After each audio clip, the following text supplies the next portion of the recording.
अगर भगवान भूत अधिपति भगवान शंकर का स्मरण कर कर, पंचाक्षर मंत्र का स्मरण कर कर अगर आप पूजन में बैठ रहे हैं, लक्ष्मी पूजन कर रहे हैं, तो ये पक्का है अगर हमसे कुछ त्रुटि हो भी गई तो भगवान भोलेनाथ उसको क्षमा कर देंगे। और माता से निवेदन करना, हे लक्ष्मी मैया, हे विभव लक्ष्मी, हे माता अष्टलक्ष्मी, हे माँ संतान लक्ष्मी, धान्य लक्ष्मी, वैभव लक्ष्मी, प्रतिष्ठा लक्ष्मी, यश लक्ष्मी, कीर्ति लक्ष्मी, आरोग्य लक्ष्मी, संतान लक्ष्मी, हे माँ ऐसी कृपा करिए, आप हमारे घर से रुष्ट होकर ना जाइएगा। ये घर, ये परिवार, ये सब आपका है, सब आपका, ये किसी दूसरे का नहीं। मां पूजन करते समय माता लक्ष्मी से जरूर कहें, मां 4 साल हो गए, 2 साल हो गए, ये 2 वर्ष जो ये कोरोना महामारी में गए हैं, ये वर्ष जो बेकार निकल गए हैं, मां हो सकता है आप हमसे रुष्ट हो गई हो, पर आज क्षमा मांगकर अपने घर में आप प्रवेश करिए। मां आइए हमारे घर में, आप पधारिए। महाराज कितना सुंदर संवाद है। एक साहूकार की बेटी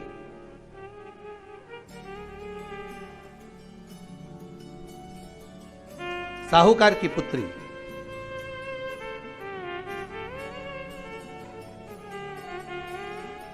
पीपल के वृक्ष के नीचे, बेलपत्री के वृक्ष के नीचे, आंवले के वृक्ष के नीचे प्रत्येक अमावस्या को दीप लगाने जाती थी। उसका नियम था।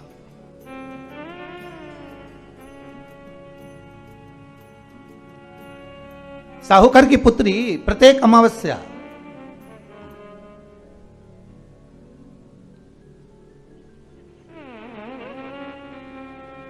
तीन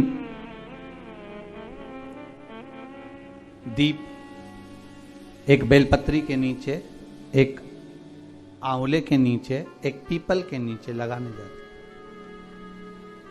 महाराज आज नारायण ने कृपा कर दी, और क्या कृपा करी कि आज सरस्वती, पार्वती और लक्ष्मी तीनों इन वृक्षों के नीचे जाकर विराजमान हो गई। पार्वती मैया तो पहले से ही बेलपत्री के नीचे है,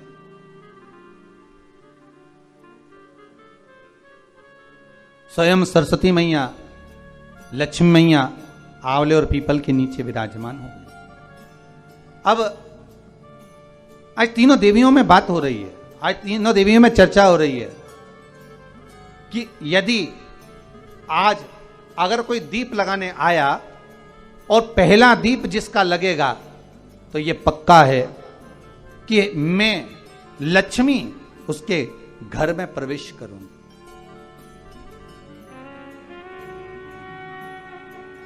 सरस्वती जी बोली, जो पहले बार दीप लगाने के लिए प्रथम में आएगा मैं उससे अपनी सहेली बना लूंगी, उसको अपनी मित्र बना लूंगी। पार्वती जी बोली, जो प्रथम दीप लगाने आएगा, पार्वती जी कहती हैं मैं भगवान शिव से कहकर उनका कल्याण करवा दूंगी। अब ये साहूकार की बेटी, वो साहूकार जो कहने का तो साहूकार था, धन पूर्व में बहुत था, पर अब इसके पास में कुछ भी नहीं बचा था। देखिए सुख दुख तो जीवन में चलता रहता है, आज सुख है कल दुख है, फिर दुख है फिर सुख है, ये जीवन में चलता रहता है। भगवान ने दिया, हो सकता है पूर्व में आपके पास में खूब धन होगा, वैभव होगा, सत्ता होगी, फैक्ट्रियां भी होंगी, दुकान भी होगा, धंधा भी होगा, पानी भी होगा, सब कुछ, सारी सत्ता आपके पास में होगी, पर समय की घड़ी किसने देखी है साहब? कौन देखा घड़ी को, कौन देखा पल? इसीलिए कहते हैं ना, बार बार कहते हैं, तेरा पल पल बीता जाए, मुख से जप ले नमः शिवाय, ओम नमः शिवाय, ओम नमः शिवाय। बड़ी मुश्किल से मिलता है। घड़ी पल समय नक्षत्र कब बदल जाए किसको मालूम है?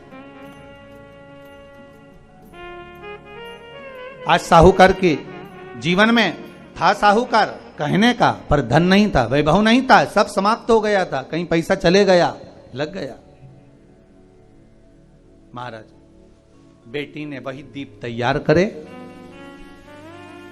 दीपावली की अमावस्या नहीं थी, पर दूसरी जो अमावस्या थी उस अमावस्या पे उसने दीप लगाया। जैसे दीप लगाया, 3 देवियों ने आवाज लगाई, अरे सखी सुनो तो। साहूकार की बेटी बोली, किसकी आवाज आ रही है? अरे सखी सुनो तो। सखी ने कहा, क्या बात है? आवाज आई, 3 सुंदर स्त्रियां, बड़ी सुंदर युवती बनकर, सुंदर आभूषण वस्त्र पहनकर बैठी हुई थी। एक ही जगह पर तीनों बैठी हुई हैं। इसी को त्रिवेणी कहते हैं महाराज। जो त्रिवेणी का जो वृक्ष होता है उसमें 3, त्रिवेणी का जो वृक्ष होता है उसमें दिए लगाने का बड़ा महत्व होता है, तो इसी को त्रिवेणी कहते हैं। तीनों बैठी हुई थी। अब तीनों बैठी, आवाज लगाया, हम आपको सहेली बनाना चाहते, सखी बनाना चाहते, आप हमारी सहेली बनेंगी? अब इस साहूकार की बेटी को लगा ये तो बहुत पैसे वाली दिख रही हैं, धनपति दिख रही हैं, और मैं तो गरीबड़ी, और ना जाने में अगर इनकी सखी बन गई तो फिर इनको क्या मुझे देना पड़ जाए, कोई भरोसा है? इसलिए शास्त्र कहता है कि मित्र भी बनाओ तो सोच समझ कर बनाओ। मित्र भी बनाओ तो सोच समझ कर बनाना। ज्यादा धनपति मित्र बन गया तो मन में आएगा कि जब ये घर आएगा तो इसको घृत का भोजन तो कराना ही पड़ेगा, घी का भोजन तो कराना ही पड़ेगा। इसलिए मित्र भी बने तो ऐसा बने कि जो आपके सम्मुख में हो, उसको धन और वैभव से मतलब ना हो, उसको सत्ता से मतलब ना हो, आप उसको केवल आपसे मतलब, आपकी मित्रता से। साहूकार की बेटी ने कहा, मैं आपको कल बताती हूं, मेरे पिताजी से पूछूंगी मैं आपको मित्र बनाऊं कि ना बनाऊं। ठीक है, चलिए घर पहुंची। पिताजी, मुझे 3 सखियां मिली, एक सरस्वती है, एक पार्वती है और एक लक्ष्मी है। अच्छा, पीपल, आंवला और बेलपत्र तीनों वहां विराजमान। अच्छा, क्या कह रही हैं? सखी बनाना चाहती। पिताजी ने कहा, बन जाओ सखी। सखी बनने में दिक्कत क्या है, बनो। अब दूसरी अमावस्या पे जब वो गई और जाकर उसने कहा कि मैं आपकी सखी बन सकती हूं, तीनों प्रसन्न हो गईं। तो उसमें से एक सखी माता लक्ष्मी ने कहा कि चलो आज तुम हमारे घर चलो, हम तुम्हारा सम्मान करना चाहते हैं। सखी को माता लक्ष्मी अपने घर ले गई। साहूकार की बेटी को जब घर लेकर गई, सुंदर सोने की चौकी, सोने की थाली और सोने के गिलास, पकवान एक से बढ़कर एक माता लक्ष्मी ने जब साहूकार की बेटी के सामने परोसे, इधर माता सरस्वती, इधर माता पार्वती नजदीक में बैठ गईं और साहूकार की बेटी पकवान को पाने लगी।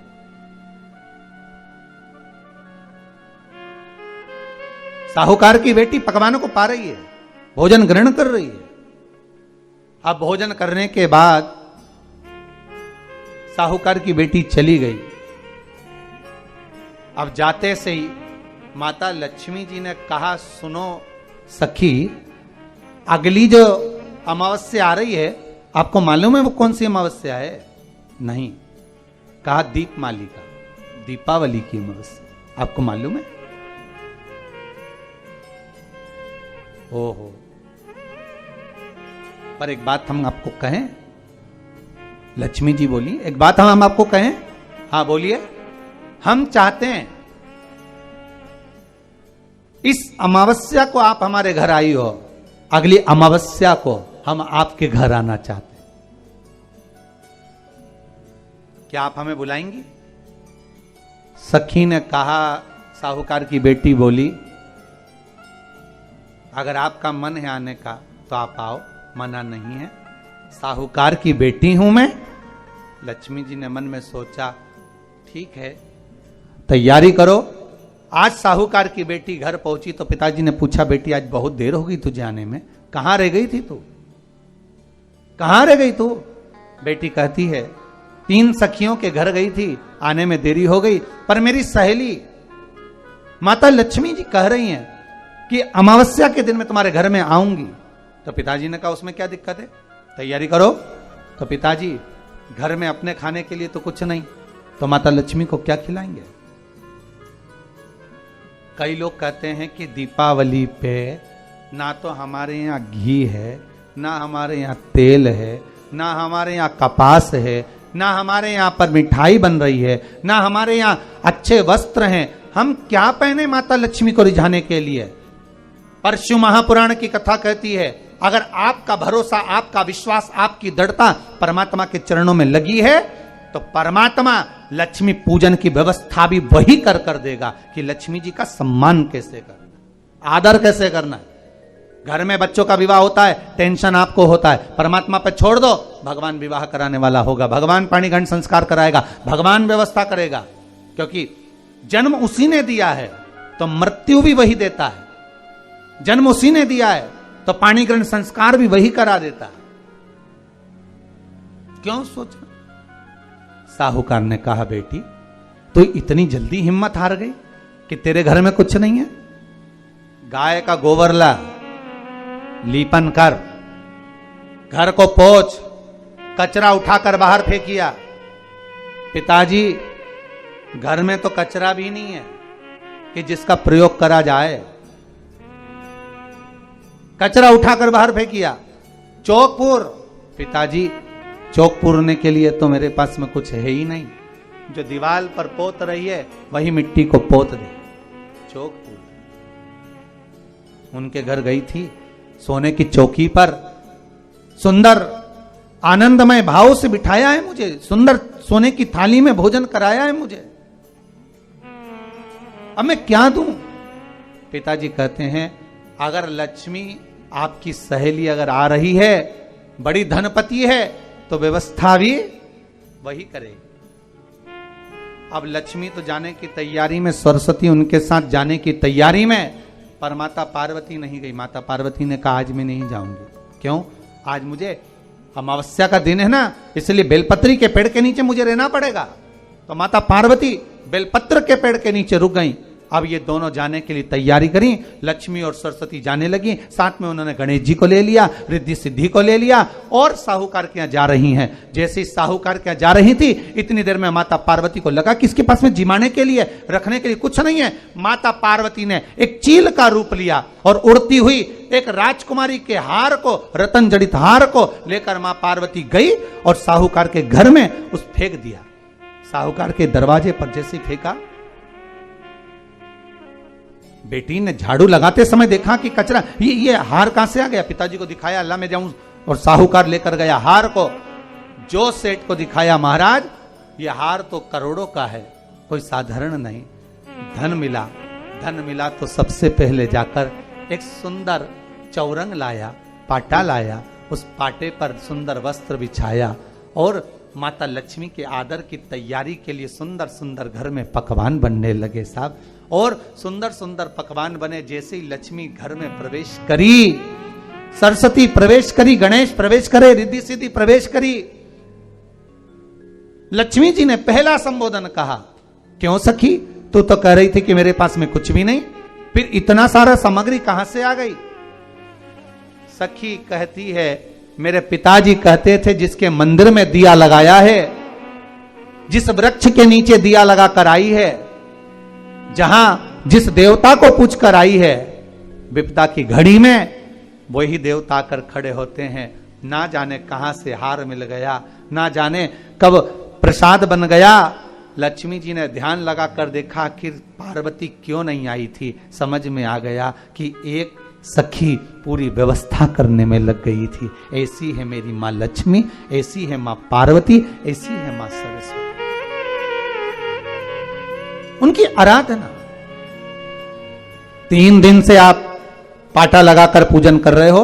आज भी दीपावली का पूजन भी आपको ऐसे ही करना है।